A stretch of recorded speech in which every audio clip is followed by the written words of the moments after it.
This is America's Great Southwest, a vast landscape with a long history of peoples who've inhabited its canyons and plateaus.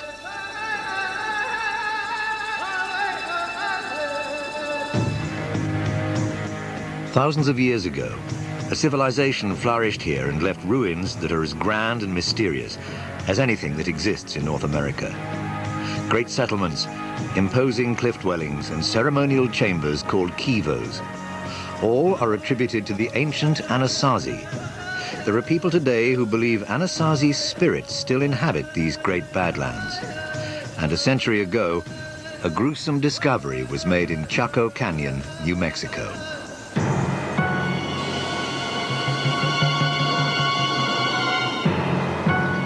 14 skeletons were found in a mass grave. They might have been murdered, or they might have been the victims of human sacrifice. Their fate was sealed in the American West centuries prior to the arrival of any of its familiar peoples, before even the Navajo or Hopi tribes of Native Americans, at the dawn of civilization.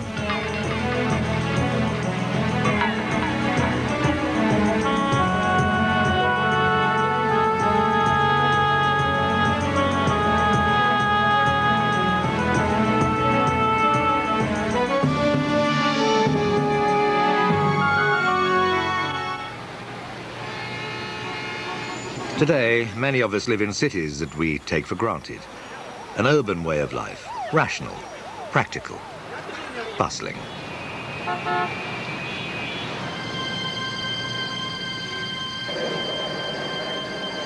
It's not easy for us to grasp a very different view of the world, in which there are spiritual cities inhabited by ancestors recalled in the traditions of storytelling among Native Americans, which fuse myth and reality.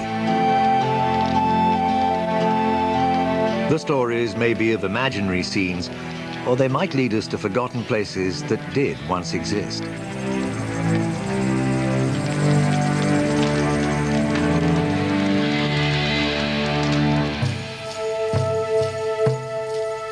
This is the Four Corners region of the American Southwest, which has been called that by white Americans because 4 states meet here: Arizona, Utah, Colorado, and New Mexico.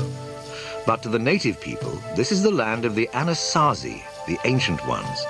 They're long gone, but it's said their spirits are still a powerful presence here.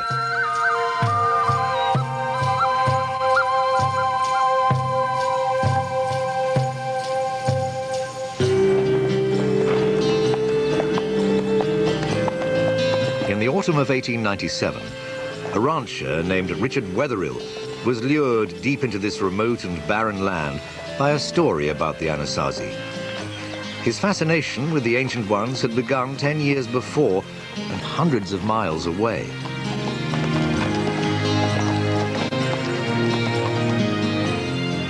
Looking for cattle which had strayed from a grazing herd, he'd made a staggering find.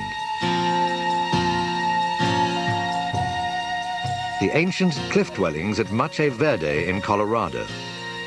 These spectacular buildings and the artifacts found here were tangible evidence of a highly accomplished civilization which had simply disappeared. Later, Wetherill found similar sites in Utah and Arizona, but all these places were, so the legend said, dwarfed by something far more spectacular.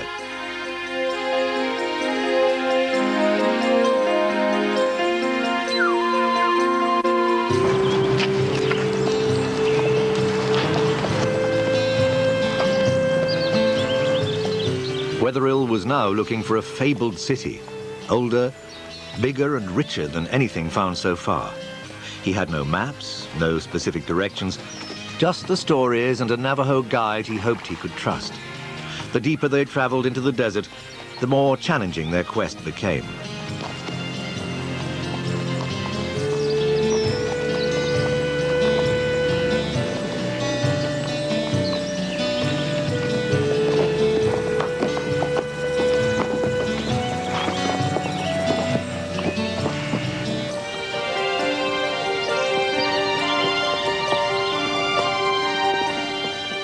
It seemed quite impossible that these parched badlands could sustain a great city, but Wetherill persevered. On an autumn afternoon in October 1897, he and his guide discovered a deep canyon, and there was the lost city of the legends. It was a fantastic find.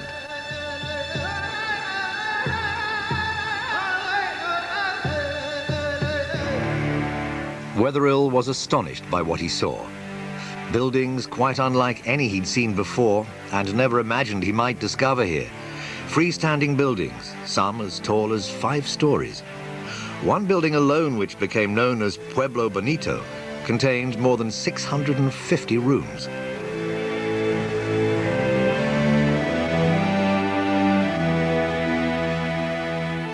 "200 yards wide, but 15 miles long, Chaco Canyon is the site of a dozen massive complexes. They include over 300 enormous, perfectly round pits, the purpose of which could only be guessed at.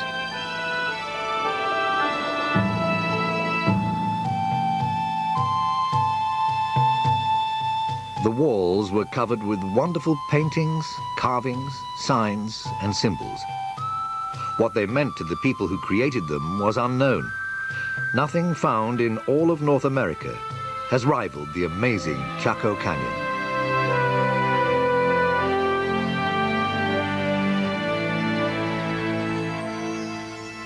Wetherill and the archaeologists who followed him were astounded and entranced by the pottery they found, the weapons, tools, jewelry, artifacts of every kind. They're abundant, and each is a work of art. The Chacoan people clearly created one of the great cultures of the ancient Americas. They had a diverse society, many specializations such as pottery and basket weaving, ritual specialists. We already know enough about these people to know that one of the special things about the Chacoan phenomenon is that they created a brilliant civilization of art and all the things that go with it.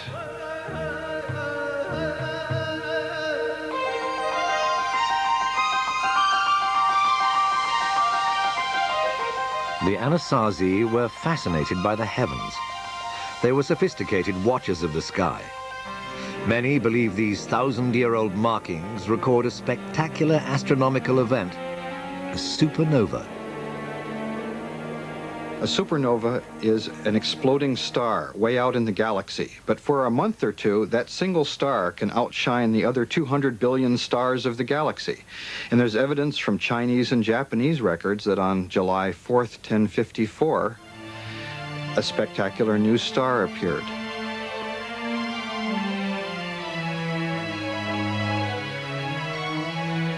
The crescent moon indicates the supernova's position in the sky. The handprint marks this as a sacred site. Clearly, it was a place of religious and ritual importance, and there was evidence of what that might be. For Wetherill made a grisly and disturbing discovery. In a small room, he uncovered a mass grave containing 14 skeletons. Each was covered with exquisite turquoise jewelry. One of the figures was draped with more than 4,000 pieces of the semi-precious stone. He was almost certainly a man of high-ranking status. The other 13 were women, and the evidence clearly shows they did not die natural deaths.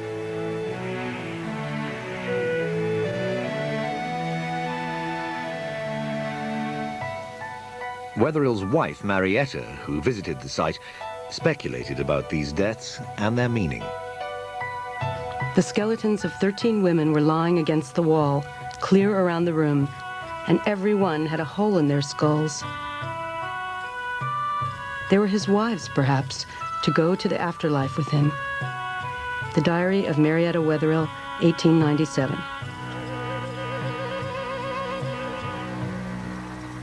There are other burial sites in Chaco Canyon, but none like this one. An even larger question baffled Wetherill.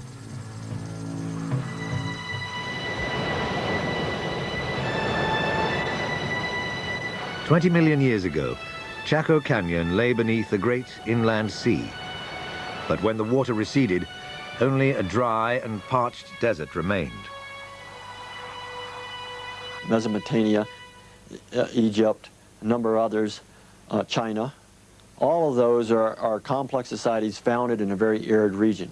But the key to those places is they have major river systems. We just don't have the water here. Water is critical.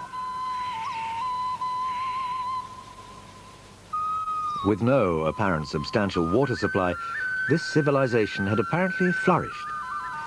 This appeared to be an impossible place to build a city, and not just because of the lack of water. The canyon walls provided the stone for the buildings, but there were a great many timbers used too.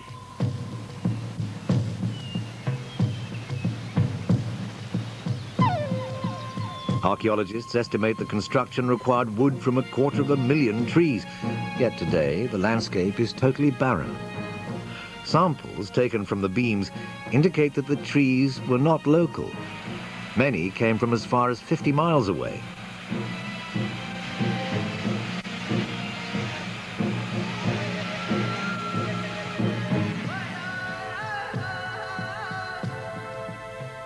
There, stone axes were used to cut and trim them. The Chaco people didn't have horses or oxen or carts with wheels, so here was another puzzle. They must have had some means of transporting timber long distances. Archaeologists have calculated that the Anasazi were here from about 900 to 1250 AD.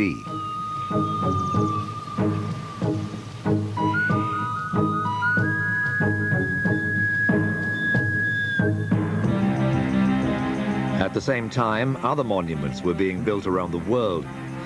Spiraling Muslim minarets were being erected in Asia. The French completed the great Romanesque monastery at Cluny. And the magnificent Russian cathedral of St. Sophia in Novgorod was consecrated.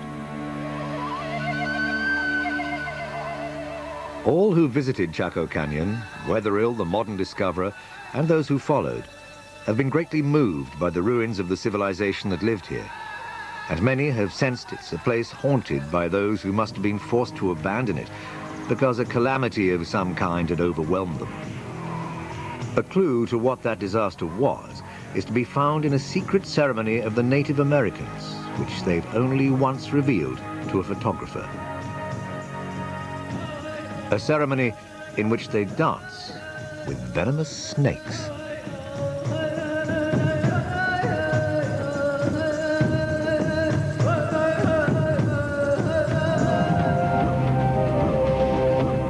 Magical powers. In 1925, a photographer was allowed into a Hopi Indian settlement in northern Arizona. It was a rare opportunity to capture something never filmed before or since, a ritual perhaps little changed in thousands of years. The dancers carry venomous snakes which could easily twist and strike with deadly effect. Dancing with the snakes in their mouths affirms, say the Hopi, their oneness with nature and the earth.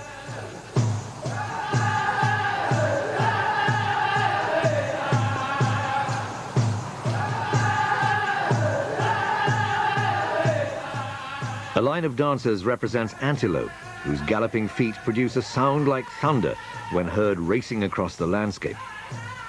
But the clouds must be induced to release their rain.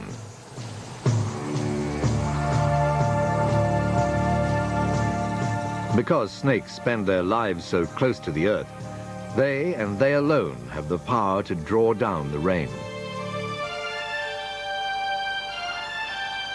Rain is the key that unlocks one of Chaco's greatest mysteries. The Anasazi were a wandering people, nomads who lived off the land. Then, 1,000 years ago, they stopped wandering and were able to start building, here in this parched and barren place.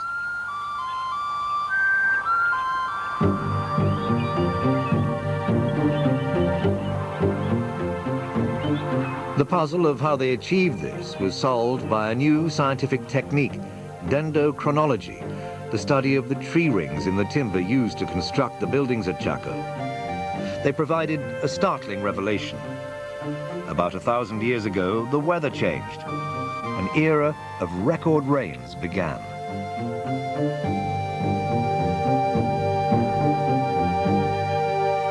That wet period in the 900s allowed things to happen for these folks.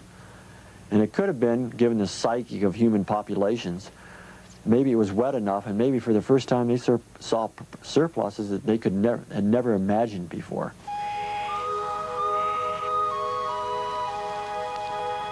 Until this moment in their history, the Anasazi had depended on hunting and the gathering of whatever wild plants they could find.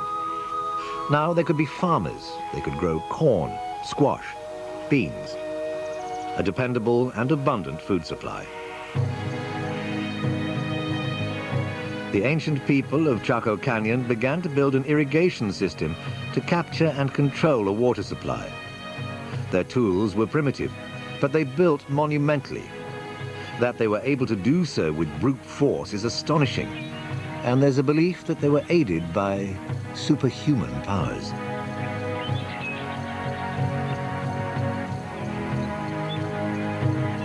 One of the things that my grandma used to tell me in accomplishing major tasks is that a community has to be whole. Everything was done for the betterment of the community.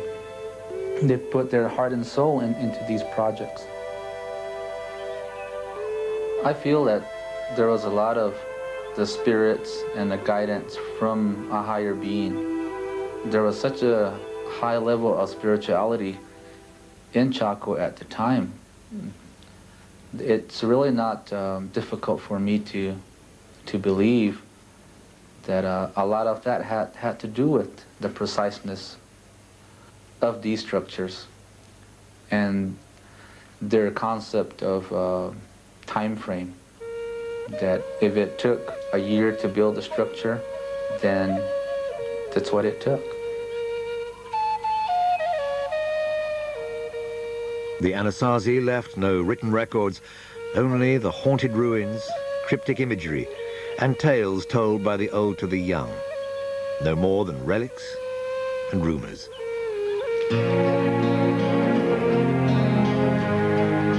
It was an old legend about a magnificent city that had brought weatherill here in the first place. And it was another that led archaeologists to an astounding discovery.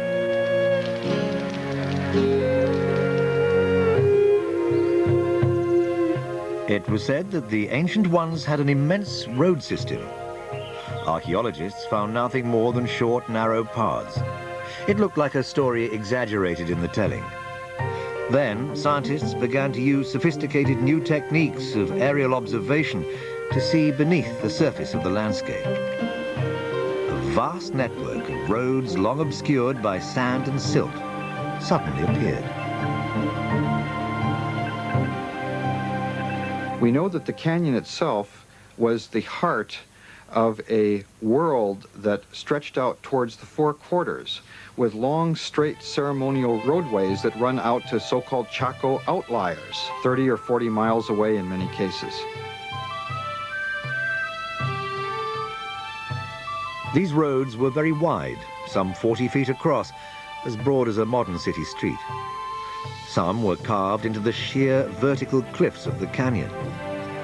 As excavations proceeded, archaeologists began to wonder what kind of a city this was. For the number of buildings, there appeared to be very few people buried here. Only about 700 skeletons have been discovered, most of them inside the smaller houses.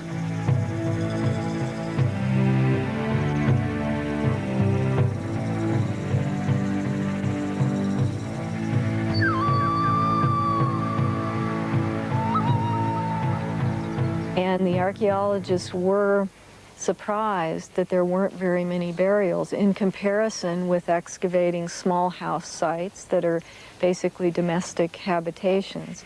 And they said, wow, there's something really strange. And they didn't key into the fact that, of course it's strange. These are public buildings. If we were to excavate a library or a post office or a courthouse in our society, we wouldn't find very many human remains.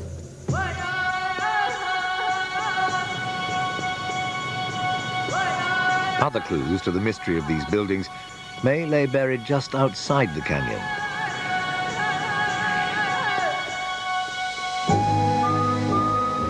Covering just 2 acres, Pueblo Alto is smaller than Pueblo Bonito, but it's yielded new insight into the real purpose of the so-called great houses. As so often happens at archaeological sites, the rubbish heap proved to be a valuable record.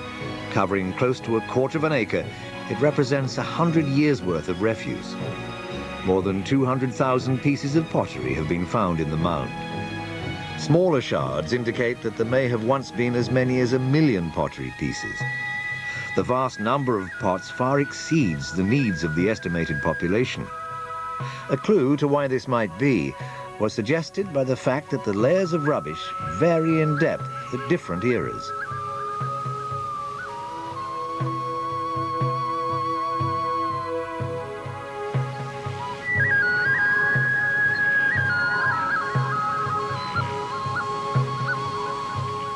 There's probably some kind of ritual thing happening there at Chaco where people come together maybe once a year or something like that. They have ceremonies or some kind of event there, and then the stuff they bring with them they throw away or leave there, maybe intentionally broken and left in the trash bin.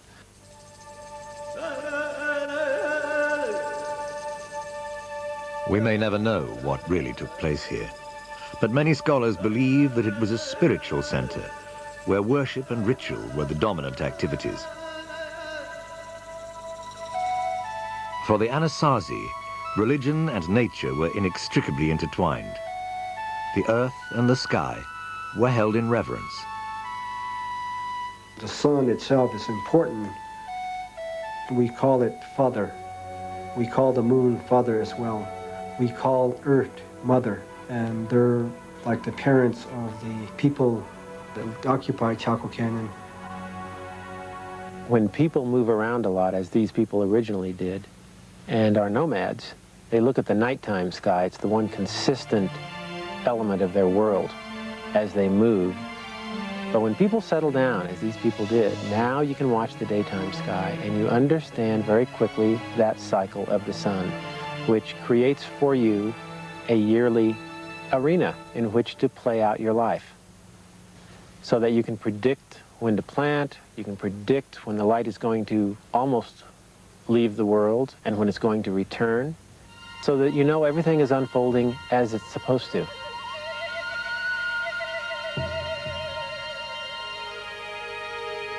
Of the many images at Chaco, none appears more frequently than the spiral. Some are tightly coiled, others are loosely drawn, but all seem to be essential elements of a profound system giving spiritual meaning to the physical world.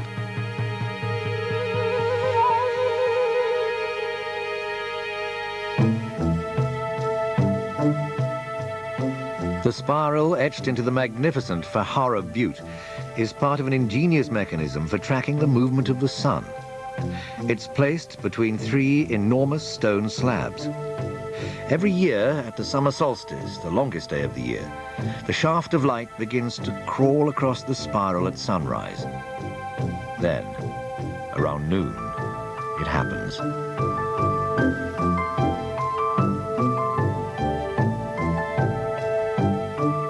A streak, known as the sun dagger, slices directly through the middle of the spiral. A central event of Anasazi life, the full ascendancy of their father-son, has been marked. The calendar is secure. The cycle of life will prevail. Mother Earth will continue to produce. These were common beliefs among pagan sun worshippers of the past, but each culture had its own ceremonies and rituals and ways of appeasing the wrath of their gods.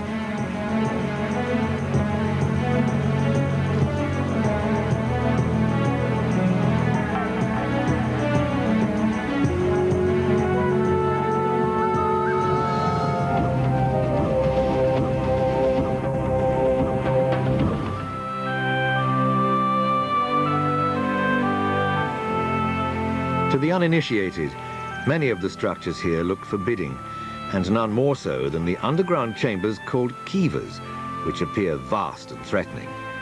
But for those who worshipped here, it was a place to communicate with the sky. In Anasazi architecture, at Chaco Canyon, for example, many of the great kivas particularly reflect their knowledge of astronomy. And we think the circular shape reflects the view of the heavens as almost the bowl of the night sky.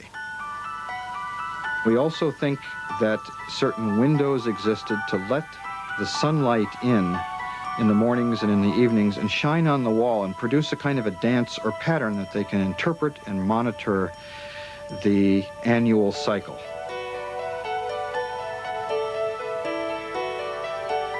Of all the kivas, the one called Casa Rinconada is the largest and most elaborate. It's also the most intact. The roofs and upper structures of most kivas have long since collapsed. At Casa Rinconada, it's still possible to experience the dance of the sun once a year. Here, at sunrise on that longest day, June the 21st, a magical moment occurs. It's an event that's been played out on these stones for nearly 1,000 years.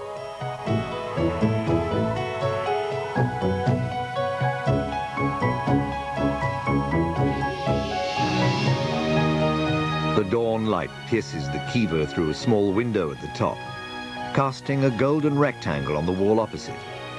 Slowly, the shaft of light crawls along the stony face to illuminate one niche that receives no light at any other time of the year. You can imagine the darkened interior of this enclosed underground kiva, like a great silo, and the priests and other people waiting in the darkness for the dawn and the light of the midsummer sun shining through the window and illumining a niche that probably contains some image. I think we'll never know what it was. The kiva is a place of living wonder to many people. For Park Ranger G.B. Cornucopia, this is the essence of the spirit of Chaco. You feel like you're hearing the echoes of something that's real important, and that connects you in to an event that you have felt insulated from previous to that, that you feel like it's something that you know about conceptually, but suddenly now your whole body and everything is a part of it, and you see it, you feel it, you hear it, and it's a wonderful experience.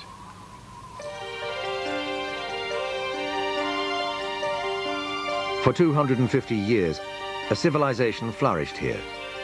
But the people were dependent on what they regarded as the benevolence of their gods, who gave the rainfall they needed to survive. 1150 to 1170, very, very bad drought. And it looks like, because I would say there's a major depopulation of Chaco Canyon. Each one of those successively seems to be one of the worst they've seen, you know, for hundreds and hundreds of years.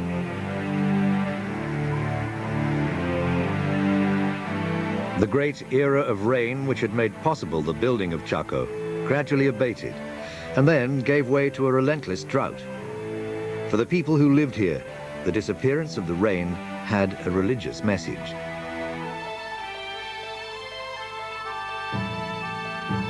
If you anger the gods or the spirits that hold the rain, then they would just withdraw that privilege. We're told that if we go into a ceremony, if we go into an activity without our whole mind, body, and soul, then our prayers might not be answered.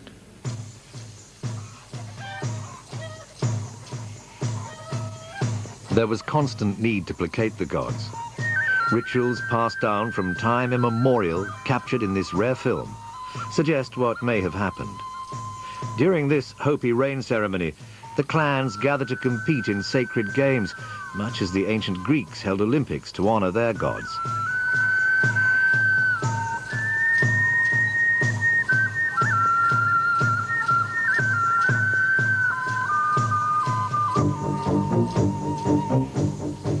Members of the snake and antelope clans raced barefoot across the desert and up the mesa. When they'd finished the grueling race, the winner was rewarded for his struggle with a jar of water. It began as a holy rite, but as the years passed, the people of Chaco perhaps developed too great a pride in winning. If so, they might have lost regard for their spirit world.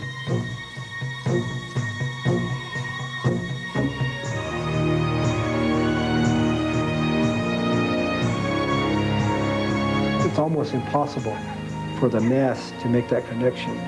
But if one individual within that mass can make that connection, then because of that one individual, nobody knows who that individual is. But if one individual can make that true connection, then the spirits that reward such efforts will reward the Pueblo with rain. It's possible that conflict arose because a ruler or priest criticized the people, and he might be the one whose grave was found along with 13 murdered women. They might have been sacrificed to appease the gods, or they might have died violently when the social order collapsed as the drought continued. They might have been murdered.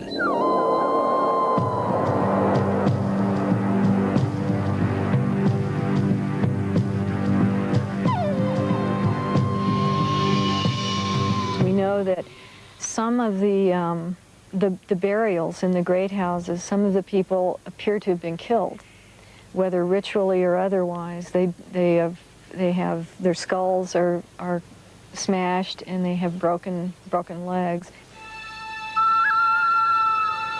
The precise sequence of events is lost, but it is certain that the rains failed, the crops withered, and slowly over time, the people left Chaco Canyon. It could no longer sustain them. The Anasazi, the ancient ones, were forced to leave this great city.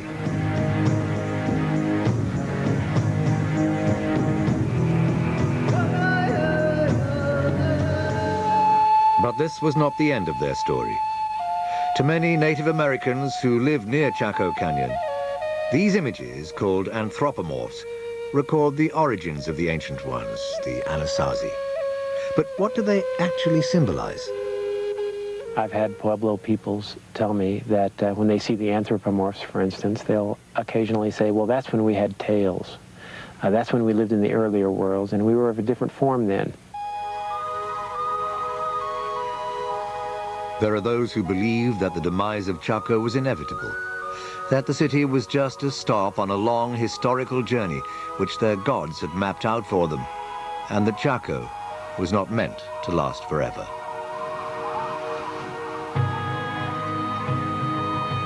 Once they got up on top, they started migrating in the southerly direction, and Chaco Canyon was about one of the stops in this migration route.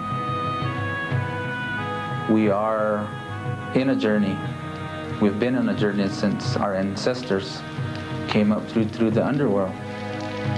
Our journey isn't built on just 100 years or 1,000 years. There's no time frame. I don't know where the journey is going to end.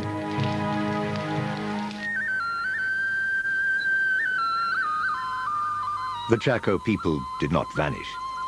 It's now generally agreed that the Hopi, the Zia, the Zuni, and the other Pueblo people are their direct descendants.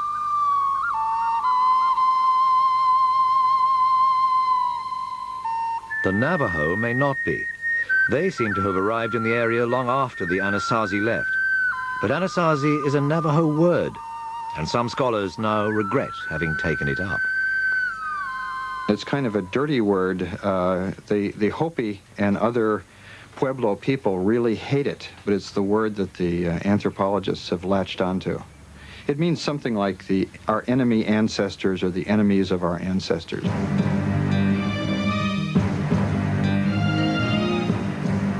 "400 years after the original inhabitants left Chaco, and well after the arrival of new tribes like the Navajo, an unfamiliar race of people arrived.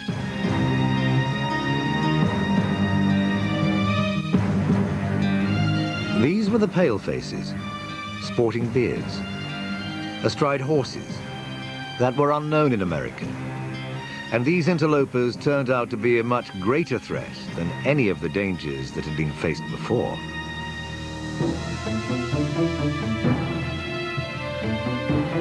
The first Europeans appeared in 1540, drawn to the area by a legend of 7 fabulous cities filled with gold. It might have been Chaco Canyon they'd heard of, in which case its fame was responsible in part for the downfall of the tribes.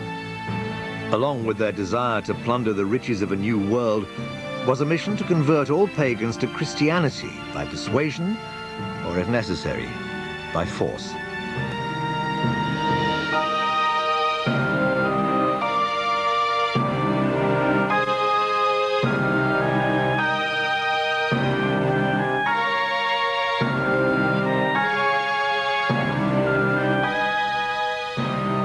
Native American holy men were tortured and killed. Ritual objects were destroyed. Native Americans were enslaved to build missions and do other work for the white man.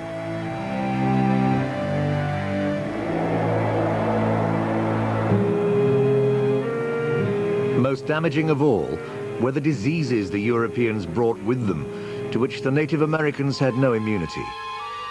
Epidemics of viral illnesses such as smallpox devastated the defenseless peoples, and a series of plagues almost wiped them out. There were uprisings against the Europeans, but they all failed. The great migration of the Anasazi from north to south was stopped.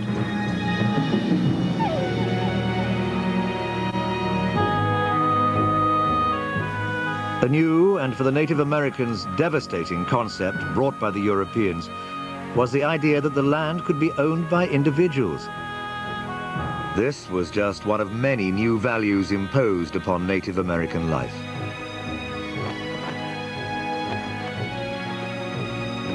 The people were ruthlessly suppressed.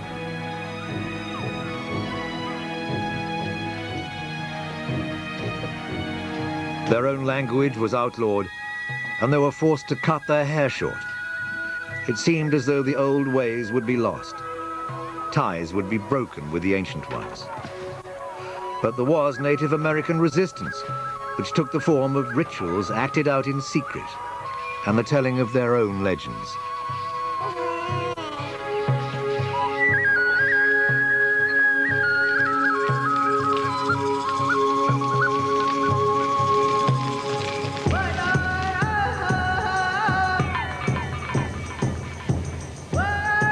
And so it was that Chaco Canyon came to be for Native Americans a secret place where the spirits of their ancestors lived on and could only be reached by those with special powers.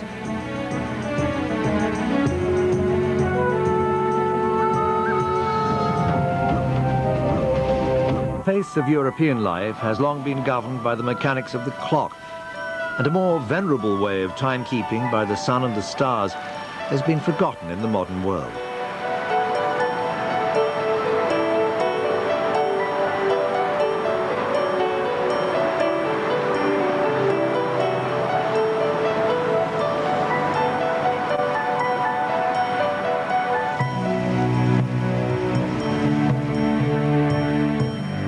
For some people, there's a sense that timekeeping in hours and minutes distances them from more natural rhythms of life and a spirit world like that of Native Americans.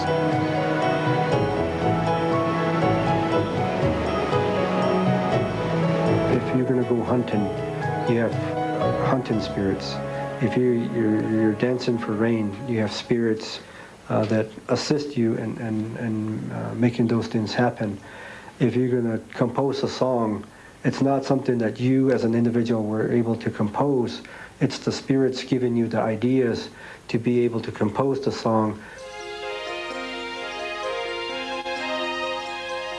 Though the industrial world generates wealth, it also appears cruelly wasteful to those who live in the belief that the natural world has a spiritual dimension.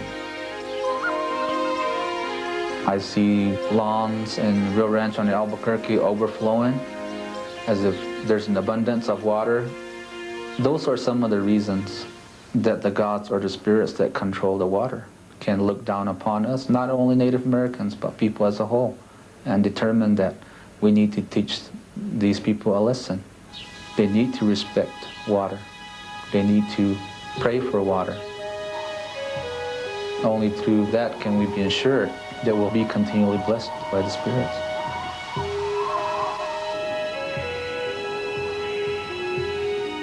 For those who value above all the spiritual dimension, Chaco Canyon has become a special place.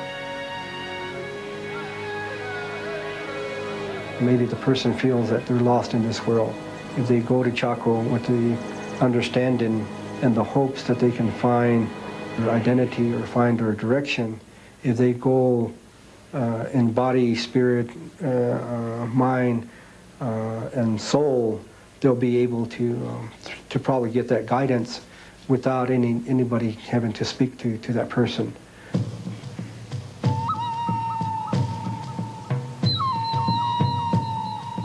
Those who regard Chaco Canyon as an archaeological site of great interest still want to discover why it had roads 40 feet wide, how timber from 250,000 trees was hauled here by a people without horses, oxen, or the wheel. They want to understand why 13 women were apparently sacrificial victims, and the reason there's evidence of violence in an otherwise peaceful world. To answer such questions inevitably involves exhuming the dead and violating sites which, for the Native Americans, remain sacred.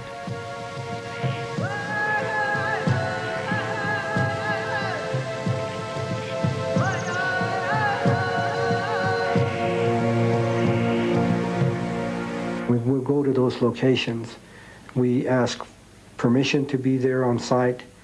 We ask for forgiveness of those people that have gone before us and have excavated the site. Then we ask the spirits to continue to be the givers of good and to be the givers of life. This spot may have significance that's beyond our understanding. It might have had to do with one group of people comes here and something good happens to them, and then this place retains a value that's beyond what it does. The value doesn't preserve in the dirt, you might say. We can't dig it up and say, oh, they're here because of this.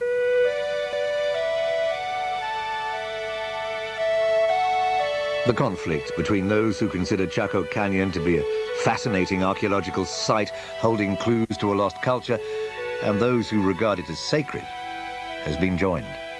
I feel that it's disrespectful to just allow anybody to enter Casa Rinconada at any time. And only in the right frame of mind are people supposed to answer. Entering a kiva is significant to journeying back to the underworld where we originated. And that in itself is an activity that we don't hold lightly.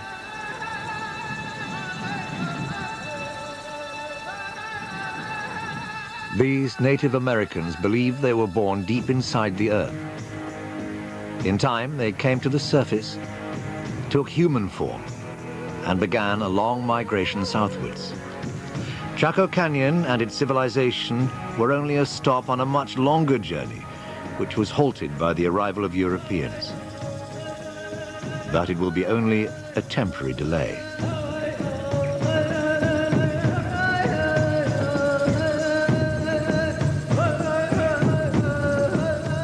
Who knows, maybe another 1,000 years, there isn't going to be an Albuquerque or a Rio Rancho.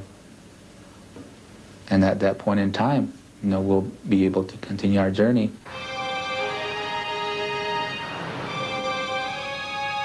The ruins of Chaco Canyon, and of all past civilizations which have faded away, are testimony to the undoubted truth that no nation is immune to the forces of history, and in time will face decline and fall.